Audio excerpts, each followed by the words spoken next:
നവോത്ഥാന മുന്നേറ്റ ചരിത്രത്തിലെ ദീപ്ത വ്യക്തിത്വങ്ങളിലൊന്നായ ശ്രീ കുമാരഗുരുദേവൻ്റെ സ്മൃതി ദിനമാണ് ഇന്ന്. ജാതി വിവേചനത്തിന് അതീതമായ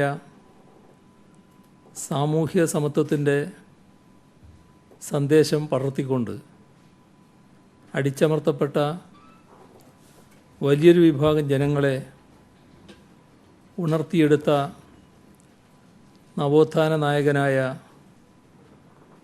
പൊയ്കയിൽ ശ്രീ കുമാരഗുരുദേവൻ ആധുനിക കേരളത്തെ രൂപപ്പെടുത്തുന്നതിൽ വഹിച്ച പങ്ക് എടുത്തു പറയേണ്ടതുണ്ട്. ജാതിമത വിവേചനങ്ങളില്ലാത്ത മനുഷ്യത്വപൂർണമായ സമൂഹത്തെ സൃഷ്ടിച്ചെടുക്കാനുള്ള പോരാട്ടങ്ങൾക്ക് പറ്റാത്ത പ്രചോദനമാണ് ആ സ്മൃതി. ഇന്ന് നമ്മുടെ സംസ്ഥാനത്ത് 121 പേർക്കാണ് കോവിഡ് ബാധ സ്ഥിരീകരിച്ചത്. 79 പേർ രോഗമുക്തി നേടി. 24-ന് മഞ്ചേരി മെഡിക്കൽ കോളേജിൽ മരണമടഞ്ഞ തമിഴ്നാട് സ്വദേശി അരസാഗരൻ്റെ സ്രവപരിശോധന കോവിഡ് പോസിറ്റീവാണെന്ന് ഇന്ന് ഫലം വന്നിട്ടുണ്ട്. രോഗം ബാധിച്ചവരിൽ 78 പേർ വിദേശത്തു നിന്ന് വന്നവരാണ്. 121-ൽ 78 പേര്. മറ്റ് സംസ്ഥാനങ്ങളിൽ നിന്ന് 26 പേര്. സമ്പർക്കം വഴി 5 പേര്. ഹെൽത്ത് വർക്കർമാർ 3 പേര്. CISFകാർ 9 പേരുണ്ട്. തൃശ്ശൂർ 26. ഈ പരിശോധനാഫലം പോസിറ്റീവായവരുടെ ജില്ല തിരിച്ച കണക്കാണ്. തൃശ്ശൂർ 26, കണ്ണൂർ 14, മലപ്പുറം 13, പത്തനംതിട്ട 13, പാലക്കാട് 12, കൊല്ലം 11, കോഴിക്കോട് 9, ആലപ്പുഴ, എറണാകുളം, ഇടുക്കി 5 വീതം, കാസർഗോഡ്, തിരുവനന്തപുരം 4 വീതം. ഇങ്ങനെയാണ് പോസിറ്റീവായവർ.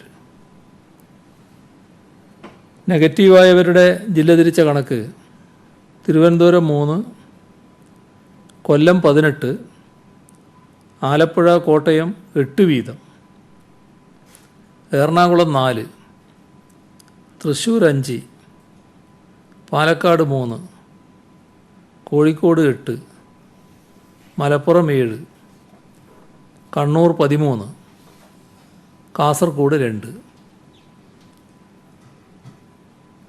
കഴിഞ്ഞ 24 മണിക്കൂറിനകം 5244 സാമ്പിളുകൾ പരിശോധിച്ചു.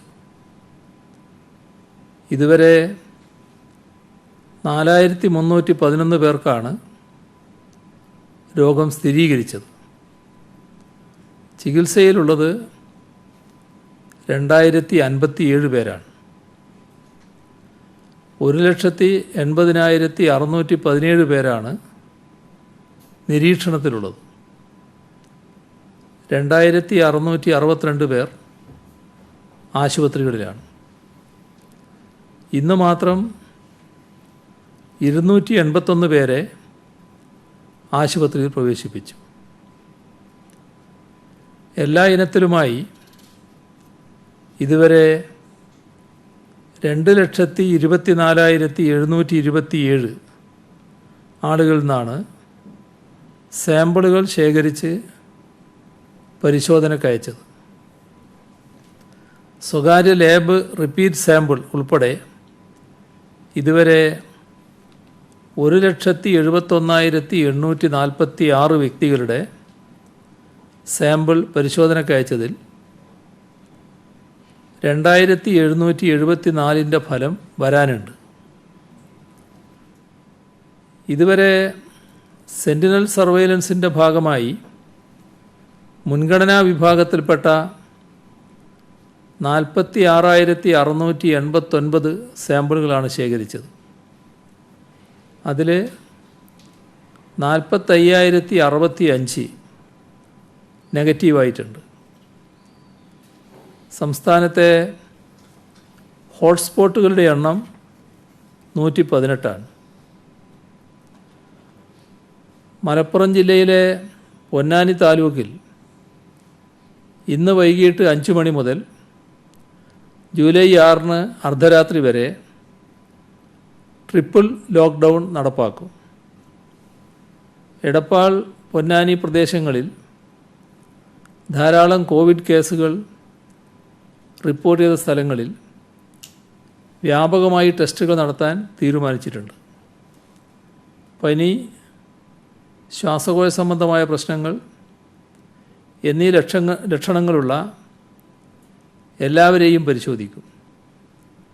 അതിനു പുറമെ ആരോഗ്യ പ്രവർത്തകർ, ആശുപത്രി ജീവനക്കാർ, ബാങ്ക് ജീവനക്കാർ, ട്രാൻസ്പോർട്ട് ഹബ്ബുകൾ, ഓട്ടോ ടാക്സി ഡ്രൈവർമാർ എന്നിവർക്ക് ലക്ഷണമില്ലെങ്കിൽ കൂടി പരിശോധന നടത്തും. മാർക്കറ്റുകളിലും കോവിഡ് പരിശോധന നടത്തും. കോഴിക്കോട്, മഞ്ചേരി, തൃശ്ശൂർ മെഡിക്കൽ കോളേജുകളിൽ നിന്നുള്ള മെഡിക്കൽ ടീമിനെ ഈ പ്രദേശങ്ങളിൽ നിയോഗിക്കും. അടുത്ത 3 ദിവസം ക്ലസ്റ്റർ സോണിൽ വിശദമായ പരിശോധനയും വീട് തോറുമുള്ള സർവേയും നടത്താൻ നിർദ്ദേശം നൽകിയിട്ടുണ്ട്. തീവ്ര രോഗബാധ കണ്ടെത്തിയ പ്രദേശങ്ങളിൽ കുറഞ്ഞത് 10,000 പരിശോധനകൾ നടത്തും. കേസുകളുടെ എണ്ണം കൂടുകയും അതിനനുസൃതമായി കൂടുതൽ കണ്ടെയ്ൻമെൻറ്റ് സോണുകൾ ഉണ്ടാവുകയും ചെയ്യുന്ന സാഹചര്യമാണ് നിലവിലുള്ളത്.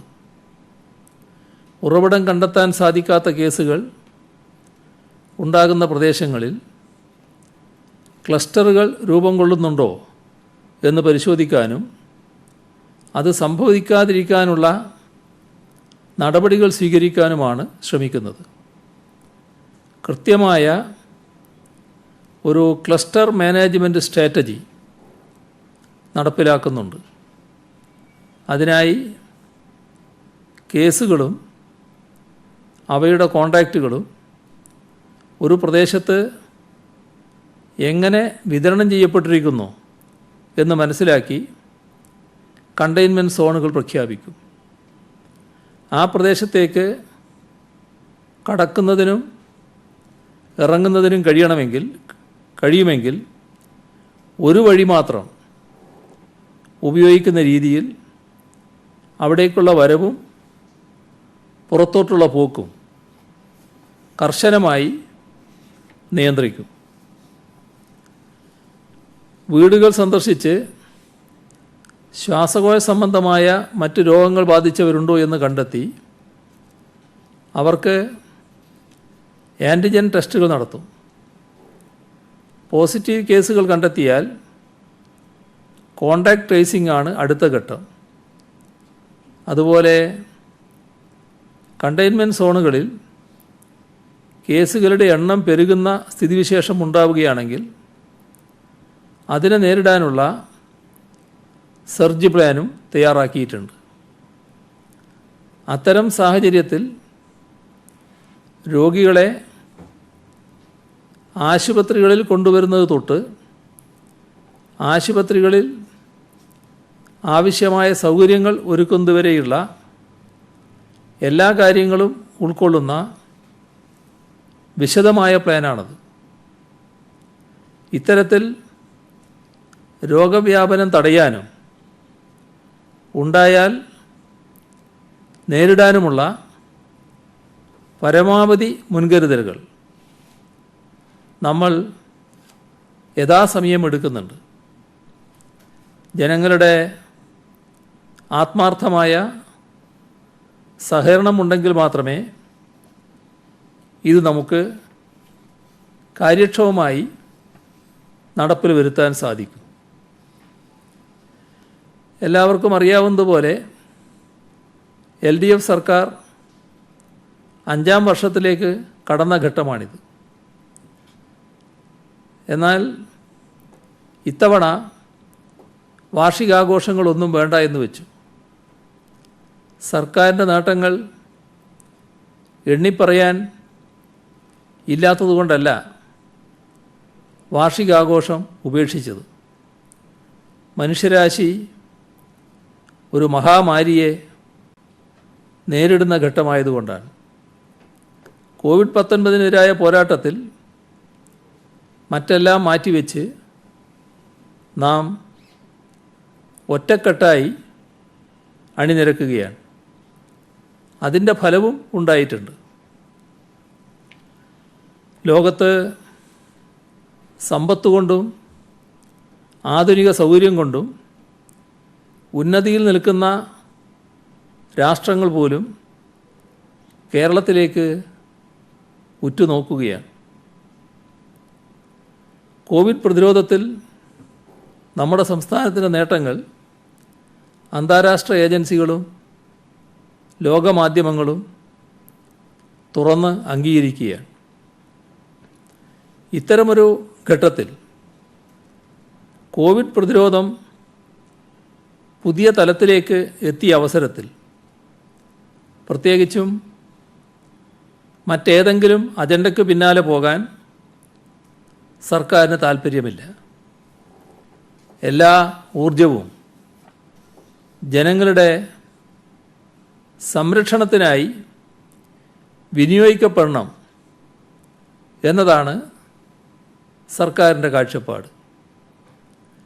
പ്രതിപക്ഷവും ഈ പോരാട്ടത്തിൽ കൂടെ ഉണ്ടാവണമെന്നാണ് ആഗ്രഹിക്കുന്നത്. അതിനുള്ള ശ്രമങ്ങളാണ് തുടക്കം മുതൽ സർക്കാർ നടത്തിയത്. ദൗർഭാഗ്യവശാൽ പ്രതിപക്ഷം ആ നിലക്കല്ല നീങ്ങുന്നത്.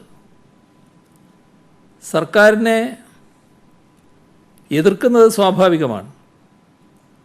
എന്നാൽ സർക്കാരിൻ്റെ കോവിഡ് പ്രതിരോധത്തെ തുരങ്കം വെക്കാനും ഏത് നടപടിയെയും തെറ്റായി ചിത്രീകരിച്ച് വികൃതമാക്കാനുമാണ് ശ്രമമുണ്ടാകുന്നത്.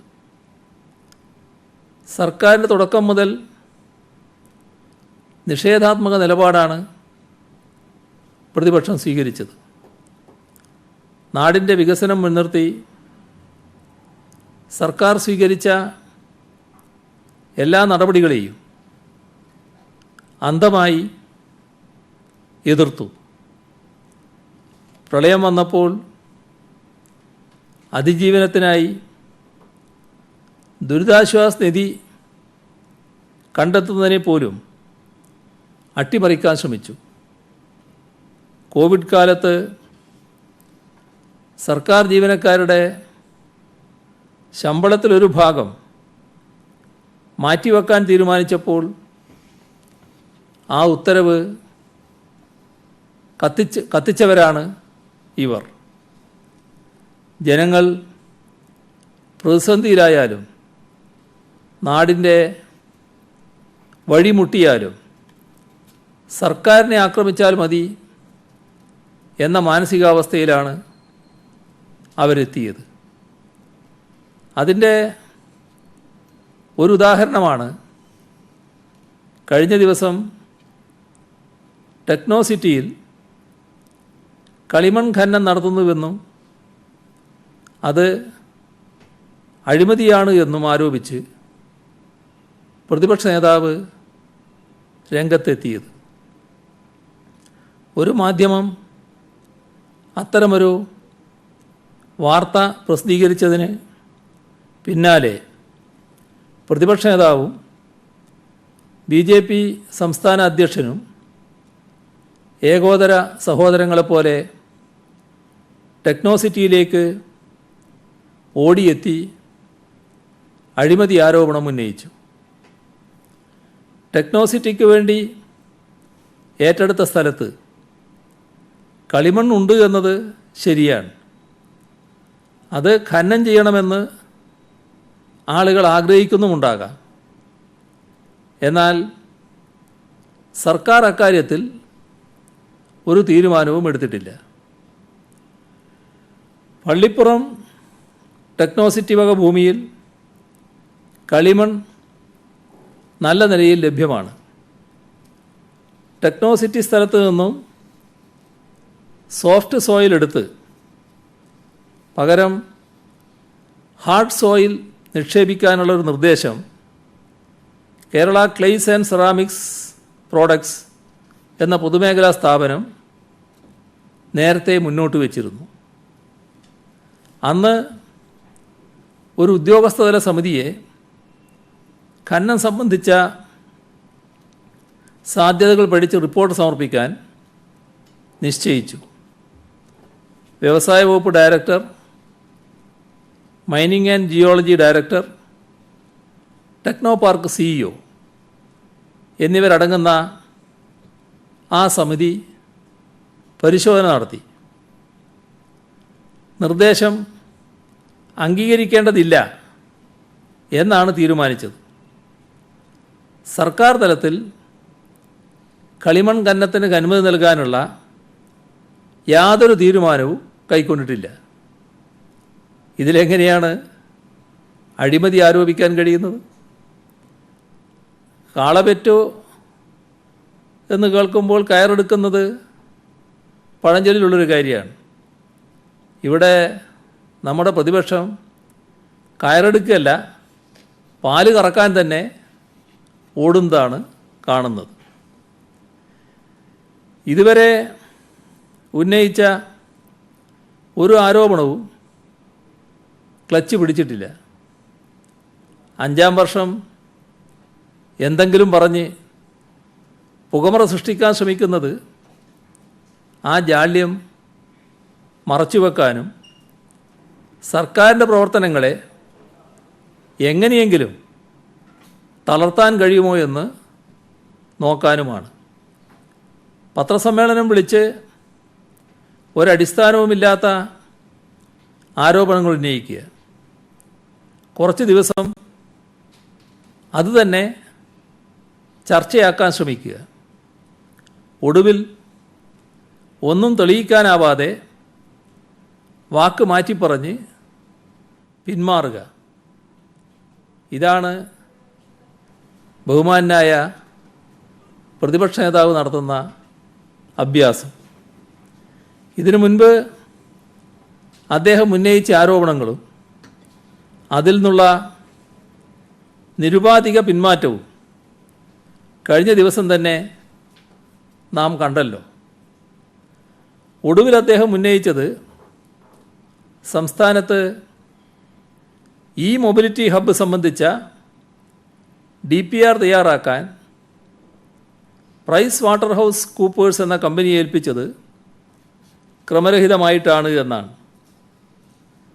ഞായറാഴ്ച അസാധാരണ പത്രസമ്മേളനം വിളിച്ച് പ്രതിപക്ഷ നേതാവ് ഒരു കാര്യം പറയുമ്പോൾ സ്വാഭാവികമായും ഗവൺമെൻറ്റിന് അത് അവഗണിക്കാൻ പറ്റില്ല, വ്യക്തത വരുത്തേണ്ടി വരും. അതിന് നമ്മുടെ ആകെ കുറേ സമയം നഷ്ടപ്പെടും. ഇപ്പോൾ അങ്ങനെ വെറുതെ സമയം നഷ്ടപ്പെടുത്തേണ്ട ഒരവസ്ഥയിലല്ല നമ്മുടെ നാട് നിൽക്കുന്നത്. കോവിഡ് ബാധ അനുദിനം വർദ്ധിക്കുകയാണ്. അതിൻ്റെ ഭീഷണിയിൽ നിന്ന് ജനങ്ങളെ രക്ഷപ്പെടുത്താൻ കയ്യും മെയ്യും മറന്ന് പ്രവർത്തിക്കേണ്ടതുണ്ട്. ദുരാരോപണങ്ങളും കുപ്രചരണങ്ങളും കൊണ്ട് ഇത്തരമൊരു ഘട്ടത്തിൽ ഇറങ്ങിത്തിരിക്കുന്നത് നാടിനും ജനങ്ങൾക്കും പ്രയോജനകരമല്ല എന്ന് മാത്രം ഈ ഘട്ടത്തിൽ പറഞ്ഞു വെക്കട്ടെ. എന്തായാലും വസ്തുതകളുമായി ഒരു തരത്തിലും പൊരുത്തപ്പെടാത്ത കാര്യങ്ങളാണ് ആരോപണമെന്ന നിലയിൽ പ്രതിപക്ഷ നേതാവ് ഉന്നയിച്ചത്. ഇ മൊബിലിറ്റി സർക്കാരിൻ്റെ നയമാണ്. പുതിയ കാലത്ത് വൈദ്യുതി വാഹനങ്ങളുടെ ഉപയോഗം വർദ്ധിപ്പിക്കാൻ തന്നെയാണ് തീരുമാനിച്ചിട്ടുള്ളത്. 2022 10 ലക്ഷം വൈദ്യുതി വാഹനങ്ങൾ നിരത്തിലിറക്കണമെന്നാണ് ആലോചിച്ചിട്ടുള്ളത്. മദ്രാസ് IITയിലെ പ്രൊഫസർ അശോക് ജുൻജുൻവാലയുടെ നേതൃത്വത്തിൽ രൂപീകരിച്ച സമിതിയുടെ റിപ്പോർട്ടിൻ്റെ അടിസ്ഥാനത്തിലാണ് സംസ്ഥാനത്തിൻ്റെ വൈദ്യുതി വാഹന നയം രൂപീകരിച്ചത്. നയം രൂപീകരിക്കുന്നത് നടപ്പാക്കാനാണ്. സംസ്ഥാനത്ത് വൈദ്യുതി വാഹനങ്ങൾ വർദ്ധിച്ച തോതിൽ വേണമെന്നത് സർക്കാരിൻ്റെ ദൃഢനിശ്ചയമാണ്. ഇതൊക്കെ ഏതെങ്കിലും തോന്നലുകളുടെ അടിസ്ഥാനത്തിൽ നടപ്പാക്കേണ്ടതല്ല. സാധ്യതകളും പരിമിതികളും ശാസ്ത്രീയമായി പഠിച്ച് ചെയ്യേണ്ടതാണ്. അതിനുവേണ്ടിയാണ് വിശദമായ പ്രോജക്റ്റ് റിപ്പോർട്ട് തയ്യാറാക്കുന്നതും അതിനായി പഠനങ്ങൾ നടത്തുന്നതും. പ്രതിപക്ഷ നേതാവ് പരാമർശിച്ച പ്രൈസ് വാട്ടർ ഹൗസ് കൂപ്പേഴ്സ് എന്ന സ്ഥാപനം ഇന്ത്യ ഗവൺമെൻറ്റിൻ്റെ ഇലക്ട്രോണിക്സ് ആൻഡ് ഇൻഫർമേഷൻ ടെക്നോളജി മന്ത്രാലയത്തിൻ്റെ കീഴിലുള്ള National Informatics Centre Services Incorporated NICSI എന്ന ചുരുക്കപ്പേരിൽ അറിയപ്പെടുന്നത് അവരെംപാനൽ ചെയ്തിട്ടുള്ള സ്ഥാപനമാണ്. കേരള സർക്കാർ 2019 ആഗസ്റ്റ് 13 ഉത്തരവ് പ്രകാരം നിക്സിയുടെ അംഗീകൃത ലിസ്റ്റിലുള്ള 3 കമ്പനികളെ ബസ് പോർട്ടുകൾ, ലോജിസ്റ്റിക് പോർട്ടുകൾ, ഇ മൊബിലിറ്റിക്കുള്ള കർമ്മപദ്ധതി തയ്യാറാക്കൽ എന്നിവയുടെ കൺസൾട്ടൻറ്റുകളായി തീരുമാനിച്ചിട്ടുണ്ട്. അവ ഏതാണെന്നും പറയാം. പ്രൈസ് വാട്ടർ ഹൗസ് കൂപ്പേഴ്സ് ദക്ഷിണ മേഖല, Thiruvananthapuram, Kollam, Pathanamthitta, Alappuzha, Ernakulam. KPMG advisory services private limited മധ്യമേഖല, Kottayam, Idukki, Thrissur, Palakkad, Malappuram. Ernst and Young Global ഉത്തരമേഖല, കോഴിക്കോട്, കണ്ണൂർ, വയനാട്, കാസർഗോഡ്. പ്രതിരോധ മന്ത്രാലയവും ആഭ്യന്തര മന്ത്രാലയം തുടങ്ങി കേന്ദ്ര മന്ത്രാലയങ്ങളുടെയും ICMR ഉൾപ്പെടെയുള്ള മർമ്മപ്രധാന സ്ഥാപനങ്ങളുടെയും കൺസൾട്ടൻസി ചെയ്തുകൊണ്ടിരിക്കുന്ന കമ്പനിയാണ് PwC എന്നുകൂടി ഈ ഘട്ടത്തിൽ ചൂണ്ടിക്കാണിക്കട്ടെ. 2020 ഫെബ്രുവരി 20 ഗതാഗത വകുപ്പ് ഉത്തരവ് പ്രകാരം ഈ 3 കമ്പനികളുടെയും ബസ് പോർട്ടുകളുടെ കൺസൾട്ടൻ്റായും പ്രൈസ് വാട്ടർ ഹൗസ് കൂപ്പേഴ്സിനെ വൈദ്യുത വാഹന ഉൽപ്പാദന ഇക്കോസിസ്റ്റത്തിൻ്റെ ലോജിസ്റ്റിക് പോർട്ടുകളുടെയും കൺസൾട്ടൻ്റായും തീരുമാനിച്ചു. ഓരോ ബസ് പോർട്ടുകൾക്കും 2,15,00,000 രൂപ നികുതി പുറമെയാണ്. ലോജിസ്റ്റിക് പോർട്ടുകൾക്ക് 2,09,00,000 രൂപ നികുതി പുറമെയാണ്. ഇ മൊബിലിറ്റിക്കായി 82 ലക്ഷം രൂപ. ഇങ്ങനെയാണ് വകയിരുത്തിയത്. ഇതിലൊന്നും ഒരു അസ്വാഭാവികതയുമില്ല. നടപടിക്രമങ്ങൾ കൃത്യമായി പാലിച്ചുകൊണ്ട് തന്നെയാണ് ഈ കാര്യങ്ങൾ ചെയ്തിട്ടുള്ളത്. ട്രാൻസ്പോർട്ട് വകുപ്പ്, പ്ലാനിങ്, ധനകാര്യ വകുപ്പുകൾ എന്നിവിടങ്ങളിലെ പരിശോധനയ്ക്ക് ശേഷമാണ് ഫയലിൽ അന്തിമ തീരുമാനമുണ്ടായത്. സെബി വിലക്കിയ കമ്പനിക്കാണ് കരാർ കൊടുത്തത് എന്ന ആക്ഷേപവും തീർത്തും അടിസ്ഥാനരഹിതമാണ്. കേന്ദ്ര സർക്കാരിൻ്റെ ഏജൻസിയായ നിക്സി എംപാനൽ ചെയ്ത Price Waterhouse Coopers Private Limited consulting കമ്പനിയാണ്. അതിന് സെബിയുടെ വിലക്കില്ല. വിലക്കുണ്ട് എന്ന് പറയുന്നത് Price Waterhouse and company Bangalore LLP എന്ന ഓഡിറ്റ് സ്ഥാപനത്തിനാണ്. ആ സ്ഥാപനമാണ് ഡോക്ടർ മൻമോഹൻ സിംഗിൻ്റെ സർക്കാരിൻ്റെ കാലത്ത് അഗസ്റ്റ് വെസ്റ്റ്ലാൻഡ് ഹെലികോപ്റ്റർ ഇടപാടിൽ ഗുരുതരമായ ക്രമക്കേടുകൾ ഓഡിറ്റിങ്ങിൽ കണ്ടെത്തിയത്. കരാറിലെ പ്രശ്നങ്ങളും ഇടനിലക്കാരുടെ പങ്കാളിത്തവും അവർ തെളിവ് സഹിതം ചൂണ്ടിക്കാണിക്കുകയും ചെയ്തിരുന്നു. ഈ ഓഡിറ്റ് റിപ്പോർട്ടിൻ്റെ അടിസ്ഥാനത്തിലാണ് പിന്നീട് അന്വേഷണങ്ങൾ വേണ്ടി വന്നത്. കേസ് ഇപ്പോഴും നടക്കുകയാണ്. അത് ഓഡിറ്റ് കമ്പനി, ഇത് കൺസൾട്ടൻറ്റ് സ്ഥാപനം, രണ്ടും രണ്ട് ലീഗൽ എൻറ്റിറ്റിയാണ്. ഓഡിറ്റും കൺസൾട്ടൻസിയും രണ്ട് വ്യത്യസ്ത പ്രവർത്തനമാണ് എന്ന ലളിതമായ കാര്യം മറച്ചു വെക്കപ്പെടുന്നു.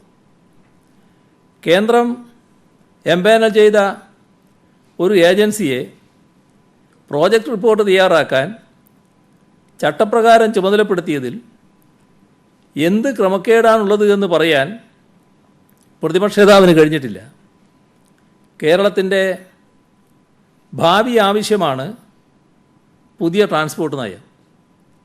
ഇതിൻ്റെ ഭാഗമായാണ് കേരളത്തിന് ഉതകുന്ന വിധത്തിൽ ഇലക്ട്രിക് വെഹിക്കിൾ നയവും ഇലക്ട്രിക് വെഹിക്കിൾ മാനുഫാക്ചറിംഗ് എക്കോസിസ്റ്റവും അവ വികസിപ്പിക്കാനുള്ള പദ്ധതികൾ ആലോചിക്കാനായി 2019 ആഗസ്റ്റ് 17 വ്യവസായ വകുപ്പ് എല്ലാ നിയോജക മണ്ഡലങ്ങളിലും 5 കോടി രൂപ വീതം ചെലവഴിച്ച് ഓരോ സ്കൂളുകൾ രാജ്യാന്തര നിലവാരമുള്ള മികവിൻ്റെ കേന്ദ്രങ്ങളാക്കി മാറ്റുന്ന ഈ പ്രക്രിയ ഈ ഡിസംബറോടെ പൂർത്തീകരിക്കുകയാണ്.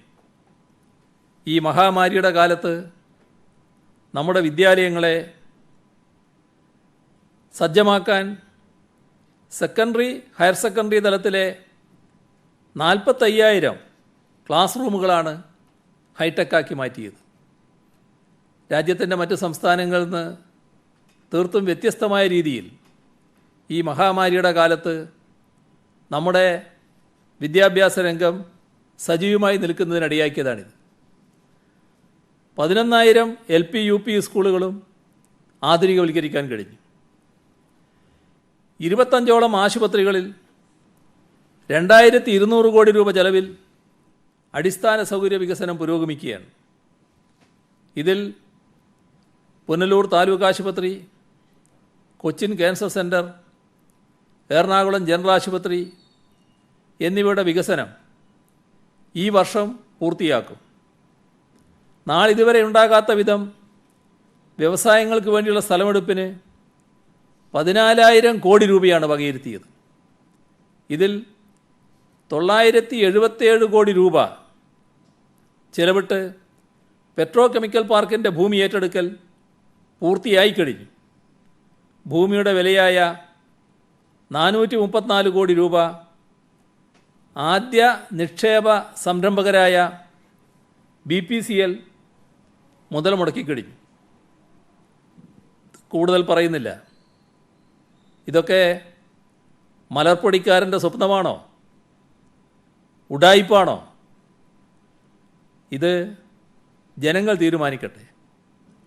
പ്രതിപക്ഷ നേതാവ് തിരുത്തി പറയണമെന്നൊന്നും ഇവിടെ പറയുന്നില്ല. അദ്ദേഹത്തിൻ്റെ മണ്ഡലത്തിലെ ജനങ്ങളും കിഫ്ബിയുടെ ഗുണം അനുഭവിക്കുന്നുണ്ടല്ലോ. വേറെ ചിലത് ജൂൺ 25 പ്രതിപക്ഷ നേതാവ് പറഞ്ഞ കാര്യങ്ങൾ, റീബിൽഡ് കേരളക്ക് KPMGക്ക് കൺസൾട്ടൻസി നൽകിയതിന് പിന്നിൽ അഴിമതി, സർക്കാർ കമ്മീഷൻ തട്ടാൻ വേണ്ടി കരാർ നൽകുന്നു. ഇത് പറഞ്ഞ അതേ പ്രതിപക്ഷ നേതാവ് 3 ദിവസം കഴിഞ്ഞ് ജൂൺ 28 എന്താ പറഞ്ഞത്?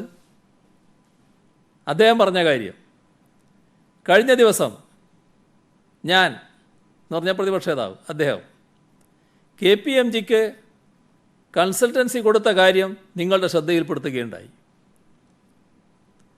അന്ന് ഇത് തെറ്റാണെന്നും ശരിയായ നടപടിയല്ല എന്നും ഞാൻ പറഞ്ഞപ്പോൾ മുഖ്യമന്ത്രി വൈകുന്നേരത്തെ പത്രസമ്മേളനത്തിൽ വളരെ വിശദമായി പറഞ്ഞു.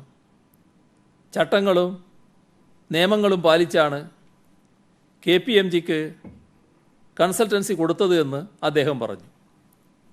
ടെൻഡർ ചെയ്തെന്ന് ഞാൻ അന്വേഷിച്ചപ്പോൾ ശരിയാണ്. ഞാനെന്നത് പ്രതിപക്ഷ നേതാവാണ്. 28 പേർ അപേക്ഷ കൊടുത്തു. അതിൽ നിന്നും 5 പേരെ തിരഞ്ഞെടുത്തു. അവർ ടെൻഡർ വിളിച്ചു. അങ്ങനെയാണ് KPMG എന്ന കമ്പനിക്ക് കൺസൾട്ടൻസി ഉറപ്പിച്ചത്. എന്താണ് ഇതിനർത്ഥം? ഒരന്വേഷണവും നടത്താതെ ഒരു ഉറപ്പുമില്ലാതെയാണ് ഉത്തരവാദപ്പെട്ട പ്രതിപക്ഷ നേതാവ് ആരോപണങ്ങൾ ഉന്നയിക്കുന്നതെന്നല്ലേ? ഇനി മറ്റൊരു ഉദാഹരണം.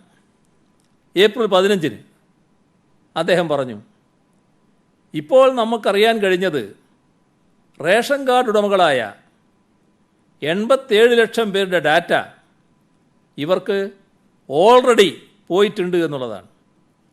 ചുരുക്കത്തിൽ ആരോഗ്യ ഡാറ്റയും വ്യക്തിഗത വിവരങ്ങളും സ്പ്രിംഗ്ലർ എന്ന കമ്പനിക്ക് കച്ചവടം ചെയ്തു കൊടുത്തിരിക്കുകയാണ്. ജൂൺ 25 അദ്ദേഹം നിങ്ങളുടെ ചോദ്യത്തിന്, മാധ്യമപ്രവർത്തകരുടെ ചോദ്യത്തിന് പറഞ്ഞ കാര്യം നോക്കുക. മാധ്യമപ്രവർത്തകർ ചോദിക്കുകയാണ്, 85 ലക്ഷം റേഷൻ കാർഡ് ഉടമകളുടെ വിവരം ചോർത്തി നൽകി എന്ന ആരോപണത്തിൽ ഉറച്ചു നിൽക്കുന്നുണ്ടോ? ഉത്തരം, അത് ഉപയോഗിക്കുന്നില്ല എന്ന് ഗവൺമെൻറ് പറഞ്ഞപ്പോൾ ഓക്കെ, ഞാനത് അംഗീകരിക്കുന്നു. ഇങ്ങനെയല്ലേ എല്ലാ കാര്യങ്ങളും സംഭവിക്കുന്നത്? ഒരു ഉറപ്പ് വേണ്ടേ? ഇതൊരു സംസ്ഥാനത്തിൻ്റെയും 3.5 കോടി ജനങ്ങളുടെയും കാര്യമല്ലേ? അതിൽ മിനിമം ഉത്തരവാദിത്വമെങ്കിലും കാണിക്കണമെന്ന് മാത്രമേ എനിക്ക് പ്രതിപക്ഷ നേതാവിനോടും അദ്ദേഹത്തെ ഉപദേശിക്കുന്നവരോടും അഭ്യർത്ഥിക്കാനുള്ളൂ. 3 മുതൽ 6 വയസ്സ് വരെയുള്ള കുട്ടികളുടെ സമഗ്ര വികസനം ലക്ഷ്യമിട്ട് വനിതാ ശിശു വികസന വകുപ്പ് കിളിക്കൊഞ്ചൽ എന്ന പേരിൽ വിനോദ വിജ്ഞാന പരിപാടി ആരംഭിക്കുകയാണ്. സീഡിറ്റിൻ്റെ സാങ്കേതിക സഹായത്തോടെ ജൂലൈ 1 മുതൽ വിക്ടേഴ്സ് ചാനലിൽ പരിപാടി സംപ്രേഷണം തുടങ്ങും. രാവിലെ 8 മണിക്ക് ആരംഭിച്ച് അരമണിക്കൂർ നീണ്ടു നിൽക്കുന്ന തരത്തിലാണ് പരിപാടി ഒരുക്കുന്നത്. കുട്ടികൾക്ക് വീടുകളിൽ നിന്ന് പുറത്തിറങ്ങി കളിക്കാനിപ്പോൾ കഴിയാത്ത സാഹചര്യമാണല്ലോ.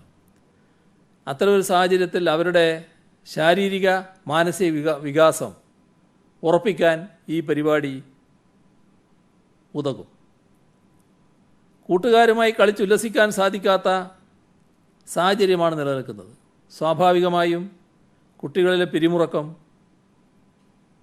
അതൊഴിവാക്കി ഭാഷാവികാസം, ക്രിയാത്മക ആസ്വാദനശേഷി, വൈജ്ഞാനിക വികാസം, ശാരീരിക ചലന വികാസം, വ്യക്തിപരവും സാമൂഹികവുമായ വികാസം ഇവയെല്ലാം ഉറപ്പാക്കുകയാണ് പരിപാടിയുടെ ലക്ഷ്യം.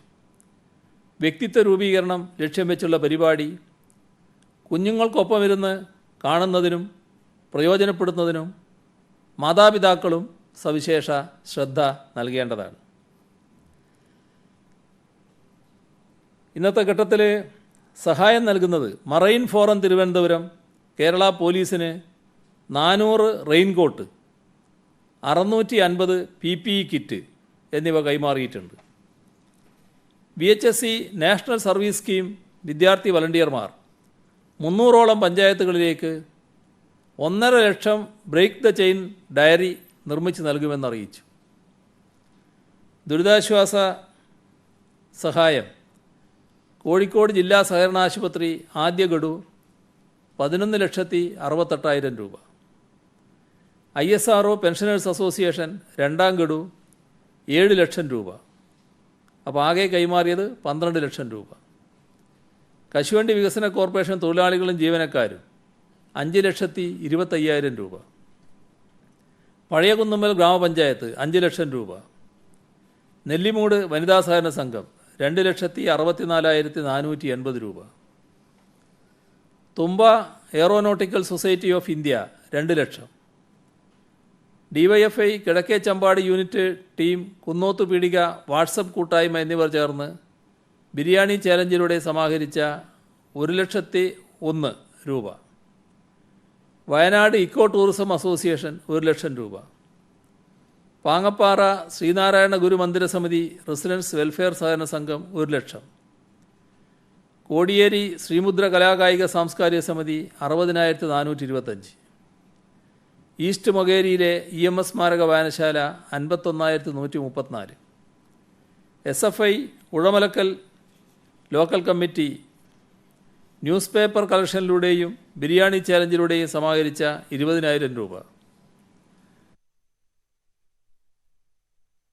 AK ആൻ്റണിയുടെ കാലത്ത് കൺസൾട്ടിംഗ് കമ്പനികളെ നിയോഗിച്ചിട്ടുണ്ട്. അന്ന് സംഘടിപ്പിച്ച ഗ്ലോബൽ ഇൻവെസ്റ്റേഴ്സ് മീറ്റ്, അതിന് പിന്നിൽ പ്രവർത്തിച്ചത് ഇന്നിപ്പോൾ പ്രതിപക്ഷ നേതാവ് വിമർശിക്കുന്ന കൺസൾട്ടിംഗ് ഏജൻസിയായ PwC തന്നെയായിരുന്നു. ഇത്തരം അടിസ്ഥാനരഹിതമായ വിമർശനങ്ങളാണ് ഉന്നയിക്കപ്പെട്ടത് എന്ന് നാം കാണണം. എന്നാൽ അങ്ങനെ ഉന്നയിക്കുന്നതിന് മുൻപ് പാർട്ടിയിലെ മുതിർന്ന നേതാക്കളോടും മുൻ മുഖ്യമന്ത്രിമാരോടും മുൻ പ്രധാനമന്ത്രിയോടും ഒക്കെ ആലോചിച്ചിരുന്നുവെങ്കിൽ ഇത് ഒഴിവാക്കാൻ പറ്റുമായിരുന്നു. ഇവരെല്ലാം അധികാരത്തിലിരുന്ന ഘട്ടത്തിൽ കൺസൾട്ടിംഗ് കമ്പനികളെ ഉപയോഗിച്ചിട്ടുണ്ട് എന്നർത്ഥം. LDF സർക്കാരിൻ്റെ ലക്ഷ്യം സർവതല സ്പർശിയും സാമൂഹ്യനീതി അധിഷ്ഠിതവുമായ സുസ്ഥിര വികസനം നടപ്പാക്കുക എന്നുള്ളത് തന്നെയാണ്. ഈ മൊബിലിറ്റി ഉൾപ്പെടെയുള്ള പദ്ധതികൾക്ക് അതുകൊണ്ട് തന്നെയാണ് മുൻകൈയെടുക്കുന്നത്. അത് പ്രകൃതിക്കും മനുഷ്യനും ഗുണകരമായതും ഭാവിക്ക് അനുയോജ്യമായതുമാണ്. ഇപ്പോൾ വികസനം, സാമൂഹ്യക്ഷേമം, പ്രകൃതി സുരക്ഷ ഈ ആശയങ്ങൾ നടപ്പാക്കുന്നതിന് ശക്തി പകരുകയാണോ വേണ്ടത്, അതോ അവയ്ക്ക് തുരങ്കം വെക്കുന്നവർക്ക് ഒത്താശ പാടണോ എന്നത് കേരള സമൂഹം തീരുമാനിക്കുക തന്നെ ചെയ്യും. ഇപ്പോൾ പഞ്ചാബിലെ ലുധിയാന സ്റ്റാർട്ട് സിറ്റി പ്രോജക്റ്റിൽ പ്രോജക്റ്റ് മാനേജ്മെൻറ്റ് കൺസൾട്ടൻ്റാണ് ഈ പറയുന്നവർ. പുതുശ്ശേരി സ്മാർട്ട് സിറ്റിയിലും കൺസൾട്ടൻ്റാണ്. ഇവർ മഹാരാഷ്ട്ര ഗവൺമെൻറ്റിൻ്റെ ഗവേണൻസ് കൺസൾട്ടൻ്റായി എംപാനൽ ചെയ്യപ്പെട്ട കമ്പനിയാണ്. ഇവിടെ അത്തരത്തിലൊരു കമ്പനിയെ സാധാരണ നടപടിക്രമങ്ങൾ പാലിച്ചുകൊണ്ട് വിവിധ ഡിപ്പാർട്ട്മെൻറ്റുകളുടെ പരിശോധനയാണ് ഏറ്റവും പ്രധാനം. ആ പരിശോധനകൾക്ക് ശേഷം തീരുമാനിക്കുന്നതിൽ ഒരു തരത്തിലുള്ള അസാംഗത്യവുമില്ല. സാധാരണ നടപടിക്രമം അനുസരിച്ച് തീരുമാനിച്ചൊരു തീരുമാനമാണത്. അതാണ് അതിനെക്കുറിച്ച് കാണേണ്ടത്. രണ്ടാമത്തത് പിന്നെ ഓരോരുത്തരുടെ മനസ്സിൽ കെട്ടിപ്പടുക്കുന്ന സ്വപ്നങ്ങളാണ്, അല്ലെങ്കിൽ അതിൻ്റെ ഭാഗമായി ഉയർത്തുന്ന ആരോപണങ്ങളാണ്. ഞാൻ പറഞ്ഞില്ലേ, അത്തരം കാര്യങ്ങൾക്കൊന്നും ഞാൻ മറുപടി പറയാൻ പോകുന്നില്ല. അത് തന്നെയാണ് ഇപ്പോഴും ആവർത്തിക്കാനുള്ളത്. CM ഈ പ്രതിപക്ഷത്തിന്റെ ആരോപണങ്ങളെ പൂർണ്ണമായും തള്ളിക്കളയാൻ കഴിയും. കാരണം കഴിഞ്ഞ ഈ കോവിഡ് കാലത്തിന് ശേഷം നേരത്തെ ഉണ്ടായിട്ട സ്പ്രിംഗ്ലർ ആരോപണത്തിൽ ആദ്യം വിവരശേഖരണത്തിൽ നിന്ന് സ്പ്രിംഗ്ലറെ ഒഴിവാക്കുന്ന നിലയിലേക്ക് സംസ്ഥാന സർക്കാർ പിന്നീട് നിർബന്ധിതമായി. പമ്പ ത്രിവേണിയിലെ മണൽ നീക്കം പുറത്തേക്ക് കൊണ്ടുപോകുന്നതിൽ നിന്ന് ഇത്തരം ആരോപണത്തിലൂടെ അതിനും തടയിടാൻ കഴിഞ്ഞു. അതാണ് പ്രതിപക്ഷം അവകാശപ്പെടുന്നത്. കഴിഞ്ഞോ? അങ്ങനെ അതുകൊണ്ട് ആരോപണങ്ങളെ പൂർണ്ണമായും തള്ളിക്കളയാൻ കഴിയുമോ എന്നുള്ളത് പൂർണ്ണമായും ജനങ്ങൾ തള്ളിക്കളഞ്ഞിരിക്കുന്നു. നിങ്ങൾ ചിലർ തള്ളിയിട്ടുണ്ടാവില്ല എന്നുള്ളത് വേറൊരു കാര്യം, അത്രയേ ഉള്ളൂ. ഈ സ്പ്രിംഗ്ലർ എന്ന കാര്യം അത് കോടതിയുടെ മുന്നിൽ ഇന്നടക്കം വന്ന കാര്യമാണ്. അതുകൊണ്ട് അതിലേക്ക് ഞാനിപ്പോൾ വിശദമായിട്ട് പോകുന്നില്ല. കാരണം കോടതിയുടെ മുന്നിലിരിക്കുന്നൊരു കാര്യം പരസ്യമായി ഞാനിപ്പോൾ ഒരു നിലപാട് വ്യക്തമാക്കി പറയുന്നത് ശരിയായിട്ടുള്ള കാര്യമല്ല. എന്നാൽ കോടതിയുടെ മുന്നിൽ തന്നെ വ്യക്തമാക്കിയിട്ടുള്ളൊരു കാര്യമുണ്ട്, അത് നിലനിൽക്കുകയാണ് എന്ന്. ആ കരാർ നിലനിൽക്കുകയാണ് എന്നത് കോടതിയുടെ മുന്നിൽ തന്നെ വ്യക്തമാക്കിയ കാര്യമാണ്. അതിൽ നിന്നൊരു പിൻവാങ്ങലും ഉണ്ടായിട്ടില്ല. അതാണ് ഒരു കാര്യം. പമ്പയുടെ പ്രശ്നം എന്താ? പമ്പയിൽ നിന്ന് മണൽ നീക്കം ചെയ്യുക എന്നുള്ളത് തന്നെയാണ്. ആ മണൽ പമ്പ നദിക്കകത്തുള്ള മണലെടുത്ത് പുറത്ത് വെക്കുക എന്നുള്ളതാണ്. അതിപ്പോഴും നടന്നിട്ടുണ്ട്, ഇപ്പോഴും നടന്നുകൊണ്ടിരിക്കുകയാണ്, നല്ല ഫലപ്രദമായി നടന്നുകൊണ്ടിരിക്കുകയാണ്. ആ മണൽ എങ്ങനെ ഉപയോഗിക്കണമെന്നൊക്കെയുള്ള കാര്യം സംസ്ഥാന ഗവൺമെൻറ് തന്നെ പിന്നീട് തീരുമാനിക്കും. കരാർ നൽകിയത് ടെൻഡർ വിളിച്ചിട്ട് ആണോ നൽകിയത്? ആ ടെൻഡർ നടപടിക്രമങ്ങളെല്ലാം പൂർത്തീകരിച്ചിരുന്നോ? ടെൻഡർ നടപടികൾ ഒന്നും ഉണ്ടായില്ല എന്നുള്ളതാണ് പ്രതിപക്ഷ നേതാവ് ഉയർത്തിയ ഒരു പ്രധാനപ്പെട്ട ആരോപണം. അതിനാണ് ഞാൻ പറഞ്ഞത്, ഈ ഇന്ത്യ ഗവൺമെൻറ്റിൻ്റെ കൺസൾട്ടൻസുകളായിട്ടുള്ള 3 ഗ്രൂപ്പുകളെ, അവരെ 3 പേരും ഇതിനകത്ത് വന്നു. ഞാൻ നേരത്തെ വിശദമായിട്ട് പറഞ്ഞല്ലോ അത്. അതിൻ്റെ ഭാഗമായി, ആ ടെൻഡറിൻ്റെ ഭാഗമായി തന്നെ അവർ വന്നു. അതിലാണ് അവരെ നിശ്ചയിച്ചത്. അവരെ നിശ്ചയിക്കുമ്പോൾ 3 ഭാഗമായിട്ടാണ് നിശ്ചയിച്ചത്. ഞാൻ കൃത്യമായി പറഞ്ഞു നേരത്തെ. ഈ സാങ്കേതിക സർവകലാശാല പരീക്ഷ മാറ്റിവെച്ചു. ഈ ജൂലൈ 1 കേരള യൂണിവേഴ്സിറ്റിയുടെ LLB എക്സാം നടക്കുന്നു. അതേപോലെ തന്നെ ജൂലൈ 6 DED എക്സാം നടക്കുന്നു. പക്ഷേ ഈ മലപ്പുറത്തുള്ള കുട്ടികളെല്ലാം എങ്ങനെ പോയി എഴുതുന്നുള്ള ഒരു ആശങ്കയിലാണ്. അത് യൂണിവേഴ്സിറ്റിയായി ബന്ധപ്പെട്ടുകൊണ്ട് മാത്രമേ പറയാൻ പറ്റൂ. ഇപ്പോൾ എനിക്കതിനെപ്പറ്റി ഒരു വ്യക്തമായിട്ട് ഒന്നും പറയാൻ കഴിയില്ല. എന്താണ് അവരാലോചിച്ചത് എന്ന് എനിക്കറിയില്ല. കഴിഞ്ഞ 2 ദിവസമായി സമ്പർക്കത്തിലുള്ള രോഗികളുടെ എണ്ണം കൂടുന്നു. ഇന്ന് CISF-കാരനെ ഹെൽത്ത് വർക്കർ സമ്പർക്കം എല്ലാം കൂടി 14 പേരുണ്ടാകുന്നു. ഈ ദിവസങ്ങളായി ഇങ്ങനെ വന്നുകൊണ്ടിരിക്കുകയാണ്. അപ്പോൾ ടെസ്റ്റ് നടത്താത്തതുകൊണ്ടാണ് നമ്മൾ കൂടുതൽ സമ്പർക്ക രോഗികളെ കണ്ടെത്താത്തത്. അത് നിയന്ത്രണങ്ങൾ പാളിപ്പോയിട്ടാണോ? ടെസ്റ്റ് നടത്തിയത് കൊണ്ടാണ് സമ്പർക്ക രോഗികളെ കണ്ടത്. അത് ആ ടെസ്റ്റ് കൂടുതൽ വ്യാപിപ്പിക്കണമെന്നാണ് കണ്ടത്. ഞാൻ നേരത്തെ നിങ്ങളോട് പറഞ്ഞു, 10,000 ടെസ്റ്റാണ് ഒരു പ്രദേശത്ത് നടത്താൻ പോകുന്നത്. ഇത് നമുക്കൊരു ഉറപ്പ് വരുത്താൻ വേണ്ടി തന്നെയാണ് എന്താണെന്നുള്ളത്. അപ്പോൾ ആ തരത്തിലുള്ള ഒരു വ്യാപനം വരാതിരിക്കട്ടെ എന്നാണ് നമ്മുടെ ആശ, നമ്മൾ ആഗ്രഹിക്കുന്നതാണ്. പക്ഷേ എന്താണ് യഥാർത്ഥ സ്ഥിതി മനസ്സിലായിക്കൊണ്ടാണല്ലോ മറ്റ് നടപടികൾ സ്വീകരിക്കേണ്ടത്. അതിനുള്ള നടപടികൾ യുദ്ധകാലാടിസ്ഥാനത്തിൽ സ്വീകരിക്കാനാണ് പോകുന്നത്. കുറച്ച് സഹകരണം വേണ്ടതുണ്ട്. ഇപ്പോൾ പൊന്നാനി ഭാഗത്ത് കുറച്ച് ബുദ്ധിമുട്ടുകൾ ആളുകൾക്ക് വരും. രാവിലെ ഇന്ന് വൈകുന്നേരം 5 മണി മുതൽ ട്രിപ്പിൾ ലോക്ക്ഡൗൺ വരികയാണ്. ട്രിപ്പിൾ ലോക്ക്ഡൗൺ എന്ന് പറയുമ്പോൾ നേരത്തെ ചില പ്രദേശങ്ങളിൽ ഉണ്ടായതാണ്. കുറച്ച് കഠിനമായിരിക്കും. ആളുകൾക്ക് ഇഷ്ടം പോലെ സഞ്ചരിക്കാൻ പറ്റില്ല.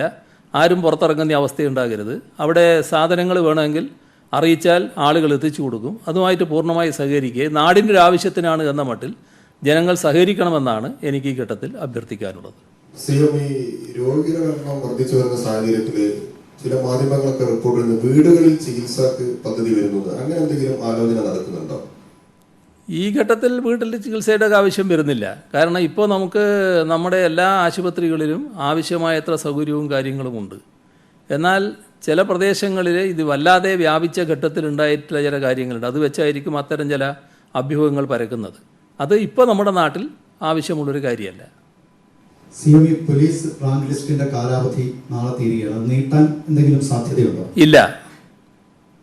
മറ്റൊന്ന് CM, ഇന്നൊരു വലിയ രാഷ്ട്രീയ സംഭവം ഉണ്ടായിട്ടുണ്ട്. കേരള കോൺഗ്രസിനെ ജോസ് കെ മാണി വിഭാഗത്തെ UDF-ൽ നിന്ന് പുറത്താക്കി.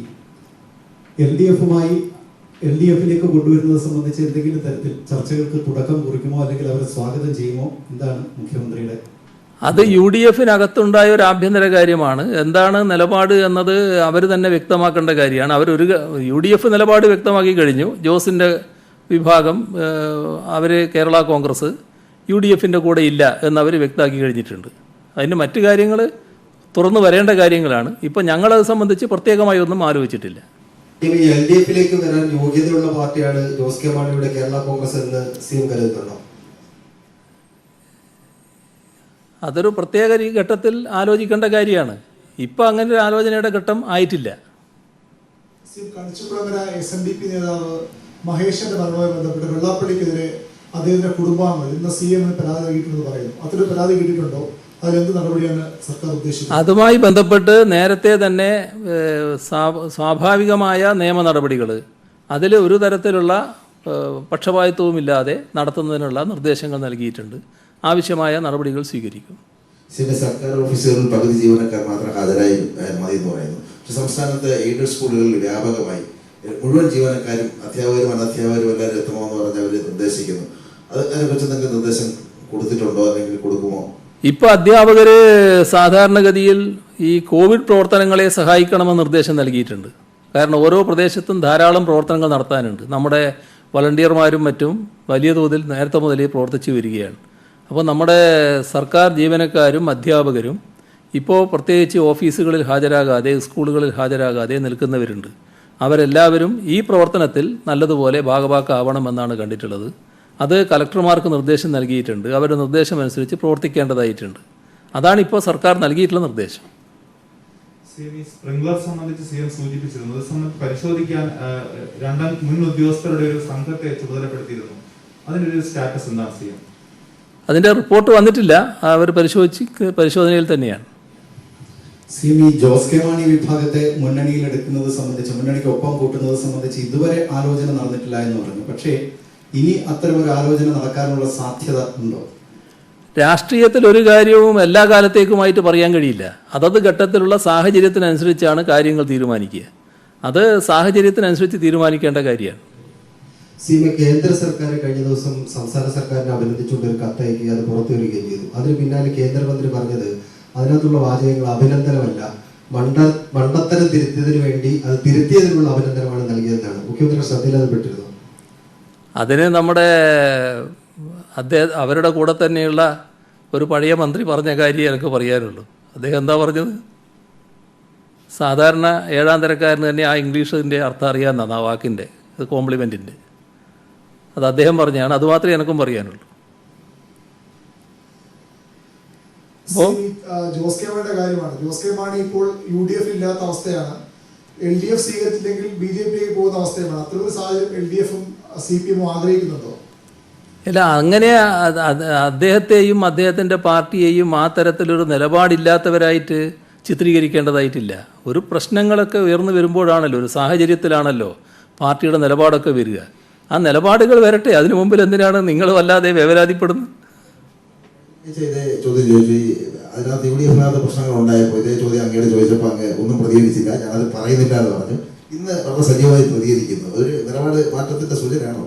അന്നത്തെ ഇന്നത്തെ തമ്മിലുള്ള വ്യത്യാസമുണ്ട്. അന്നൊരു പ്രശ്നവും ഇല്ല, ഇന്നൊരു പ്രശ്നമുണ്ട്. ആ പ്രശ്നത്തേക്ക് നിങ്ങൾ ചോദിക്കുമ്പോൾ സ്വാഭാവികമായിട്ട് എൻ്റെ അഭിപ്രായം പറയണ്ടേ? അത് പറയുന്നെന്ന് മാത്രമേ ഉള്ളൂ. അതിൽ CM നേരത്തെ ഈ KM മാണി ജീവിച്ചിരുന്നപ്പോൾ അദ്ദേഹത്തിന്റെ പാർട്ടി KM മാണിയൊക്കെ LDF-ലേക്ക് വരുന്നതെന്ന് വളരെ വലിയ ചർച്ചകൾ നടന്നതാണ്. അദ്ദേഹത്തിന്റെ മകനെങ്കിലും LDF-ൽ വരാൻ കഴിയുമോ? അല്ല, അതാണ് ഞാൻ പറഞ്ഞത്. അതിലൊക്കെ ഓരോ സാഹചര്യത്തിനനുസരിച്ചാണ് നിലപാടുകൾ വരിക. അത്തരമൊരു നിലപാട് അവർ വ്യക്തമാക്കട്ടെ ആദ്യം. അതിനുശേഷമല്ലേ കാര്യങ്ങൾ ആലോചിക്കേണ്ടത്. ഇപ്പോൾ എന്തിനാ നമ്മളത്ര ധൃതി കാണിക്കുന്നത്? അപ്പോൾ ബന്ധപ്പെട്ട ആരോപണത്തിൽ നിന്ന് പ്രതിപക്ഷ നേതാവ് ഇന്നത്തെ വാർത്താ സമ്മേളനത്തിൽ പിൻവാങ്ങുകയും തെറ്റില്ലെന്ന് ബോധ്യപ്പെട്ടതായി അദ്ദേഹം പറയുകയും CM എന്നവർ എടുത്തു പറയുകയും. പക്ഷെ അദ്ദേഹം പറയുന്നത് ധാർമ്മികമായ ഒരു തെറ്റുണ്ട് എന്ന് അദ്ദേഹം പിന്നെ സ്റ്റിപ്പ് ഓൺ ചെയ്യുന്നത്. ഇങ്ങനൊരു എന്തെങ്കിലും ഒരു സംഭവം ധാർമ്മികമായി അതിൽ എന്തെങ്കിലും തെറ്റുണ്ട് എന്ന് എന്തെങ്കിലും ബോധ്യം അങ്ങനെ എന്തെങ്കിലും ഉണ്ടോ? അത് വീണെടുത്തൊന്ന് ഉരുളുന്ന ഒരു നലിയല്ലേ? ഇരിക്കട്ടെ. അപ്പം നമുക്ക് ഇപ്പം അവസാനിപ്പിക്കാം അല്ലേ? ശരി.